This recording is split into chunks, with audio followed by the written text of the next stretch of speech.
Another episode of People in Management, and I'm really excited about this guest that I have with us today, and her name is Kerry Phipps, and Kerry and I go way back. We actually go back further than when we actually met, which is really backwards, and I'll explain that in a minute. But let me tell you a little bit about Kerry. Kerry's driving message is one of living purposefully and communicating at your very best, enabling you to connect with others in a meaningful way. She focuses on revealing how to create new connections, deepening the learning, and creating new opportunities for growth. Kerry equips people with the tools required to connect people in an authentic way. She shows you how to create connections and relationships that can lead to an increase in profit and impact, which I love the sound of. So welcome to People in Management, Kerry. Thank you, Sally. It's really good to be here. Yeah, so you and I have a history through who we did our coach training with. Yep. And, I did mine on one side of the world, you did yours on the other side of the world, and then years later we then finally meet. So yes. That's the convoluted way in how we know each other. Yeah. And which is great because we know where we're coming from in terms of the kind of conversations that we have. So when you emailed me and said, hey, can we talk? I was like, yes, that's lovely. Yeah, it's fantastic. And I think that we've got such diverse experiences, and yet we have a similar platform from which to sing or to preach or to share. So it's really kind of cool. Now, I love that you're all about the connection. And I see you on social media a lot, doing lots of connecting and connecting others as well. Not just you connecting, but helping others connect. And so I guess I'm a raging extrovert. So to me, that I love it, I lap it up, and it makes a whole lot of sense for me. But I know that I'm weird or unique. And so what stops people from connecting then when it's not their thing? I think the bottom line is fear. It's like fear of rejection. Fear, like that's such a big one. Just fear of being awkward, like fear of it not going well, fear of I think most things come back to to fear of rejection. We don't want to be misunderstood. We don't want to, and that's a big one for me. And we just don't want to get it wrong. So we hesitate and we hold back. Yeah. I have to apologise for my puppy in the background there. She's normally quiet when she's allowed in the room, but she's contributing to the conversation. So I think fear, I think that's something that we don't often talk about though either. Yeah, that's right. And I think sometimes we think that's a big dramatic word, but really it's a silent conversation that goes on in our heads so often. And hello, puppy. Yes, I do apologise. She wants to be heard. Yes. Yeah. So once we're aware of that, then we can move forward from it. But we often we're unaware. And we want to call it something else, or we just maybe it's I'm too busy, or those people aren't important for my goals right now, or whatever it is. We can normalize and just move away from our fears by ignoring them. And I think the point you make about identifying it, then we can move on. Yeah, I think it's a really big one, and I don't want that to go by this conversation. Just as a throwaway line. I think the identification of an issue, and you put that in your book, which I'll talk about in a second. But I totally agree that once when this stuff goes on, whether it's about connecting with people or any issue in our life. Yes. It gets bigger and it gets bigger and it gets bigger and uglier and more hassle. But the minute we can actually put language around it, it right sizes. It doesn't go away, unfortunately, but it right sizes, and that's easy to deal with this. So that's a great way of putting it. Yeah, thank you. What I will talk about your book because I have read it, as you can tell. And post-it noted. Yes, post-it notes everywhere. So, How to Connect with Anyone, Anywhere, the book about talking to strangers, which I think is a really great title.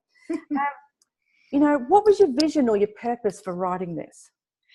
I think initially it was in response to so many conversations with people where I would say, I was on the train last week and I met this gentleman. I just said good morning, and then anyway we swapped business cards, and then this CEO called me, and then this other CEO emailed, and then we connected in Sydney, and now there's young people out west getting funding for tertiary education.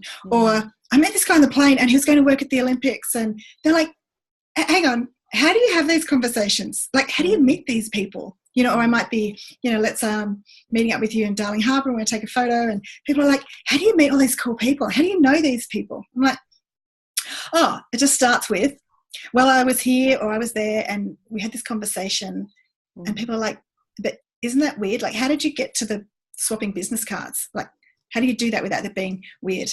I'm like, we just do. And I realize it's quite a challenge to unpack what's going on when we do something naturally. But when I thought about it further, there's only a little bit to which I was doing it naturally because I could just hide away. But I guess my desire to connect was greater than my fear. But it was through learning coaching skills that I think really helped me to, one, address the conversation in my head.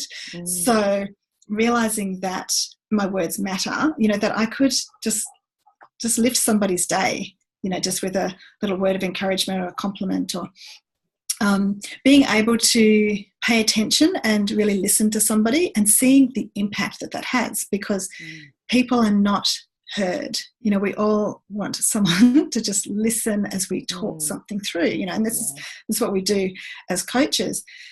But just in the everyday, we can give somebody even a couple of minutes of focused attention that can be really quite pivotal. And so it's all kinds of conversations that I was engaging in, but unpacking it really took more conversations, and a lot of friends saying, but Kerry, what's your teachable framework? And I was like, I don't exactly know what you mean. It's like, how do I put something like this into a framework? But yeah, a few more that sounds like something that comes so naturally for you, or you've landed into it because you came out of a fear, as you said. Yeah. You've gone through such a transformation that to turn around now and say, okay, how did I do that? You know, it's almost the curse of the knowledge of knowing it all. Now you have to actually unpack it and be able to teach it. And I think you have really well, because you've got the asking model, the ASKING model in your book, and you unpack that completely. And so just very briefly, what's the asking model? Share that just very briefly. We still want people to buy the book, so don't give away everything. Do you want me to go through each of the steps quickly? Yes, if you would like to, that'd be great. Okay. So asking it's A for awareness, which is self and others, you know, and the space around us, but particularly on yourself and others. So being aware of what's the conversation in my head. Like, am I walking into a business meeting? Am I feeling nervous? Okay, let that go. Because we can't let it go until we realize it. We're stuffing it down, and it will come up somehow. People express nervousness or anxiety without even realizing it, but when they can just label it and let it go. So that's really pivotal. And just being aware that others, we make assumptions about others that everybody else is more connected, everybody else is more confident. You walk into a room, you see everybody, you know, in little groups laughing, and they might have just met, and that could be an awkward laugh because they're like, I think everybody else knows people. But you see it from the outside and you make the same assumptions. They all know each other. So again, watching your own thoughts, but thinking, how can I serve other people? How can I make somebody feel welcome? What might other people be interested here, and how can I support that? So when we come from an attitude of serving, just makes everything so much easier. It just takes the pressure off. So S is start small, start with a smile, and scare yourself a little. So it's about just stretching yourself out of the comfort zone. And it's like, see, nothing about the asking model is a script. You know, there are some questions in there that are really useful, but it's more to think about the type of questions, which is what we're getting to now. It's the K, keep going with quality questions. But I don't want anyone to take a script out of the book, because then it's what you're doing rather than who you're being. Like, if you're just being with people, then you don't need a script. But you can, there's no scripts in here at all. There's questions, there's coaching questions. So definitely. So the quality questions, because I found that sometimes it was a question like on an aeroplane, because I travel a bit, are you going to Sydney today or further on? Because any flight, we could assume, well, obviously the destination is Sydney or Brisbane or LA or whatever flight you're on, but you could actually be part of a longer journey. And so just to ask that question, it's a forward-focused question. It's not threatening. It's just asking about your day. And it can be amazing what comes out of it. And even a question like, and I've got it printed on something I created for a conference, what else? Yes. It's got a little mirror. Okay. But it's quite fun what we can do with that. But just asking somebody, what else? Then they're like, your brain automatically engages with something else. So quality questions are not complicated. And it can be a statement like, tell me more. But it's about the interest in others, like when we're genuinely interested in other people.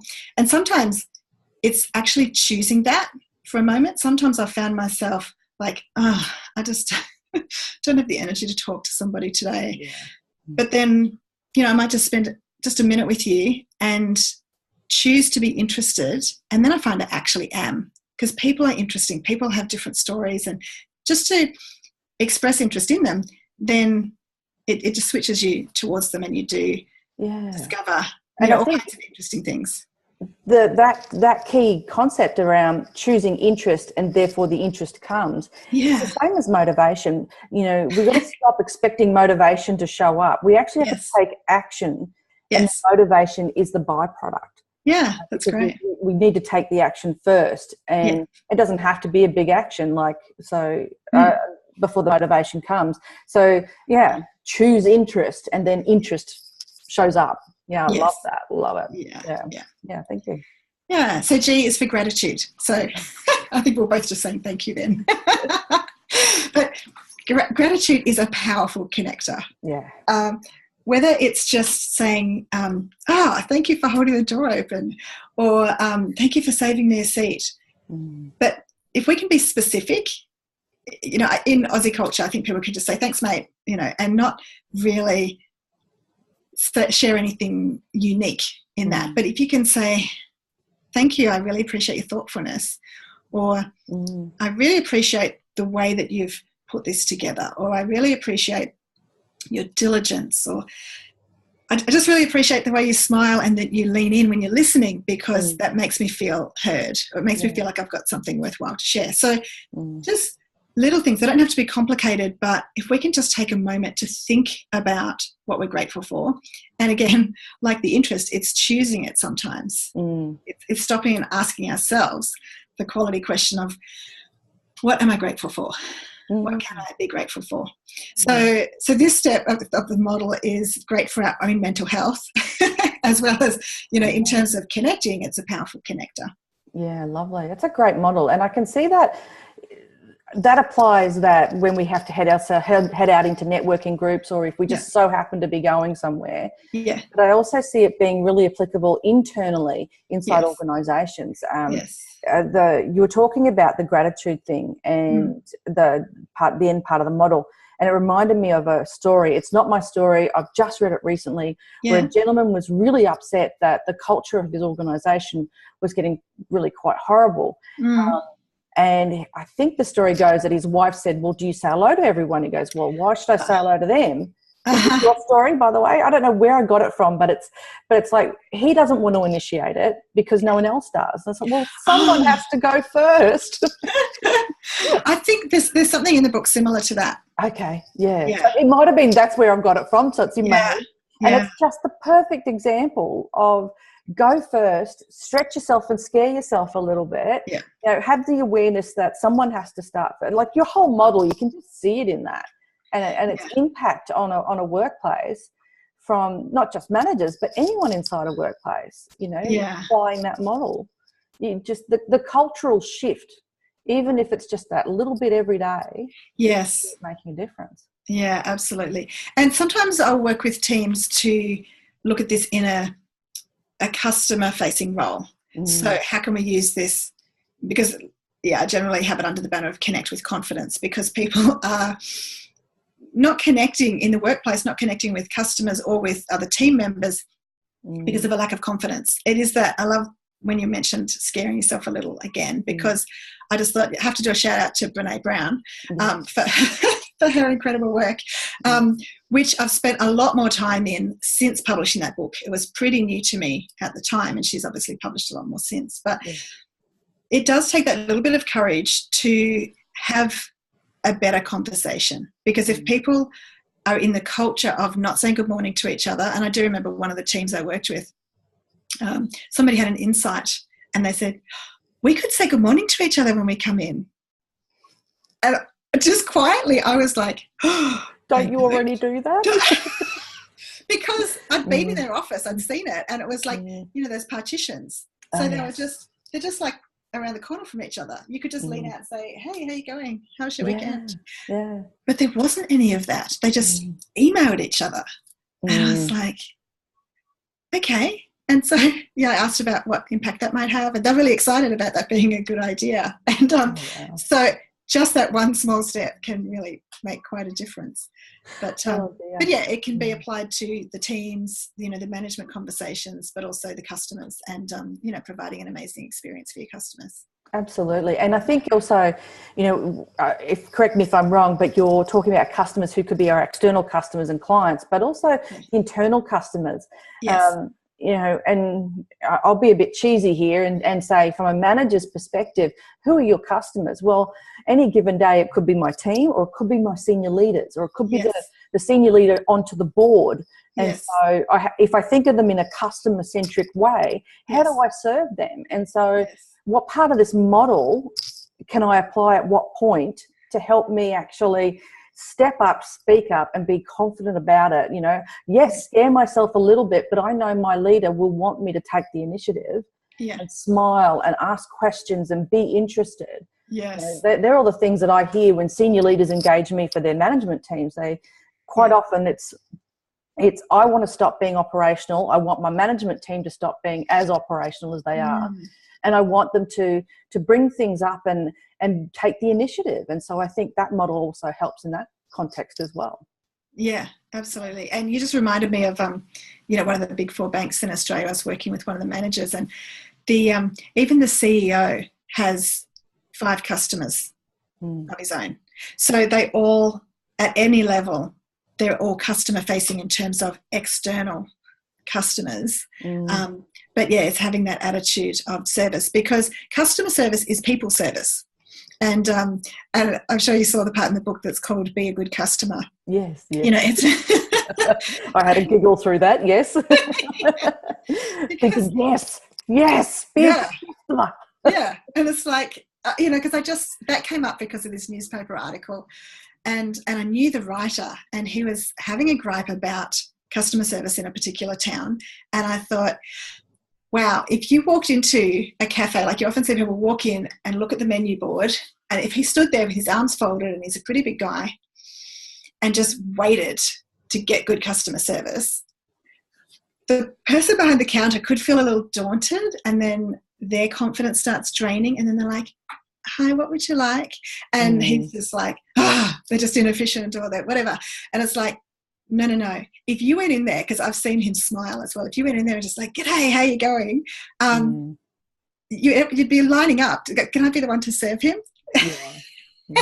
And so I just like, it really is like, what's the vibe we're taking into any conversation? So, And I mean, you just shared a story, and inside your book is, there's just stories everywhere in here, which is really lovely. And we're both speakers, and so stories will always resonate with both of us. But I guess what we don't see enough of is people telling stories as a way to communicate a message, or to highlight where a value is in play. So you've got lots of stories in your book, but I guess I wanted to ask and get your opinion of what's the value of sharing a story from your perspective. Oh, it's a great question, and I really like that you've highlighted this, because I think we see ourselves in other people's stories, or we see other people. So I might be, hearing a story that you share about some clients that you've worked with, and I'm either thinking, oh, I've felt like that, or, oh, I know somebody who feels like that, or, you know, is in that situation. So then my brain just starts connecting automatically. And you mentioned at the beginning of the call, you know, that I like connecting people. So you see people in other people's stories. And so it's really quite powerful because, like, we're surrounded by information and facts, but we're engaged by stories because it's the humanity in them, I think. Yeah. And I think a lot of people don't tell stories. Well, okay, this is why I struggled with telling stories. Maybe other people don't for other reasons, but I think we're bored with our own stories. We think, oh, it's not as spectacular as somebody else's. But that's because if you tell a story that I haven't heard before, I'm like, wow, Sally, that's so interesting. But then I start telling you a story and it's been in my brain for I don't know how long. So I've seen it all before. I know how it plays out. So I just think, oh, this is a bit boring. It's not a good contribution, which is not a fair comparison. We need to recognise the value of our stories. And so I think especially it's really useful to reflect on the conversations that we have and notice what went well. Or when people said, thank you for telling me about, you know, that lady you saw down the street. Just go, that's a useful story. Maybe I can tell it more succinctly next time, or, you know, maybe I can remember to tell that really funny part of it. We can shape our stories better, but to remember the stories that actually do make a difference and not, like I have done sometimes, go, oh, it's just one of my family stories. Like maybe it doesn't matter to anybody else, but especially the family stories, that's where people are going, oh, that was so beautiful. Thank you for sharing that, you know, because we've all had a grandma or, you know, we've all had these special people in our lives that that come to mind. And it connects us, you know, human to human. And I think if we preface a story with, oh, it's just a family or it's just this, we don't give it the service that it's actually offering and the value that it's offering. I had a gentleman, I was working with one of our big airlines, and I won't mention which one, but he was up at Cairns in northern Queensland, and there's a long straight stretch of road to get to the airport at Cairns, as you know, and he was driving the work van back towards the airport because he'd been in town for something. He noticed that while every other day you've got the backpackers there with the board and the backpack and the board shorts and their little flip-flops just trundling along because they probably ran out of cash for their taxi to get to the airport. But strange, there was a lady in a suit, like a skirt jacket suit, high heels, dragging her suitcase behind her. So that's out of character. It's out of the picture of the normal for what he sees walking towards the airport. And he stops by her and says, you know, do you need a hand? I'm going to the airport.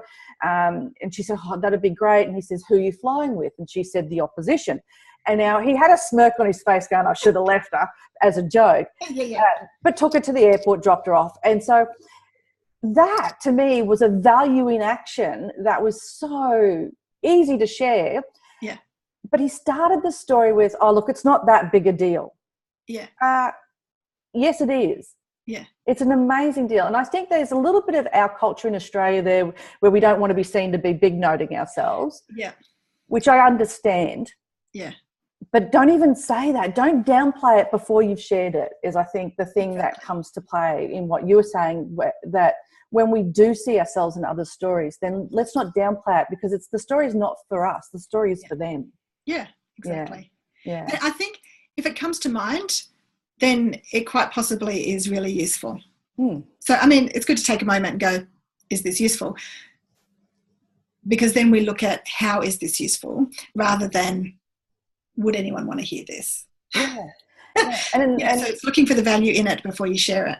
Yes, and I think that there's a very, very nice little distinction in that about would anyone want to hear it versus is it useful? So if you can make that useful link and state that, that I think is very different to would anyone want to hear it? We would answer that question on behalf of others and probably inaccurately answer that question. So I've got this vision of you just talking to so many strangers and collecting so many stories along the way. And I love that you were challenged to put a framework around this, because I think it's really a valuable model for anyone, anywhere, whether it's internally or externally of an organisation. So thank you for that. Do talk to strangers, how to connect with anyone, anywhere. I think it's a valuable resource to get into. Thank you, Sally. And thank you to all of my friends who challenged me to put in a framework, and those who sat up late in hotel rooms nutting out details. And I think I was just thinking earlier today about the books that I've authored and co-authored, and just how you write that in a bio and stuff.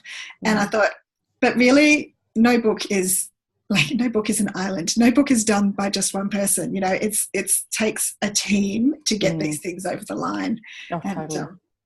So I'm grateful to all of the people in my world who've got the books out of me, whether by just questions or an encounter on a plane or a train, or sometimes I just think, oh, I just want to share their story. So just thank you to human beings everywhere. Yeah, lovely. That's lovely. Yeah, and I totally agree. I've got books out myself, and it's definitely not a one-man show when it comes to producing a book. So I understand that completely. So thank you. And thank you for sharing your wisdom on people and management today. I really, really appreciate your time and your connection.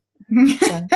You're so welcome. I hope I see you again in real life soon. Yes, definitely. I think the last time we saw each other was another country of all things. So it's our crazy lives. So So if people want to find you, they can go to all the W's, Kerry Phipps, and I'm going to spell that out loud so you can capture this down. It's KerriePhipps.com. And I'll put all the links into the blog as well.